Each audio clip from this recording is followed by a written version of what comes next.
ito po ay biryani. Meron po siyang beef sa loob, chicken. Beef po yan. Minsan chicken po. Tapos ayan po yung biryani rice. At syempre, meron tayong palabok na paborito ko. At meron din tayong adobo. Hindi ko alam kung adobo nga ang tawag dito sa lutong to. Pero may gulay siya. Kain po tayo.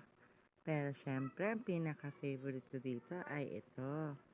Gustong gusto ko po itong palabok na to. Pero ito po. Ayan.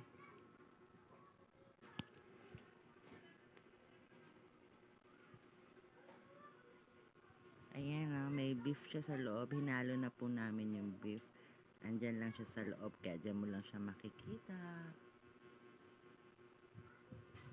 At pwede bang mawala ang panghimagas? Syempre, meron din po. Ito po ang mango tapioca.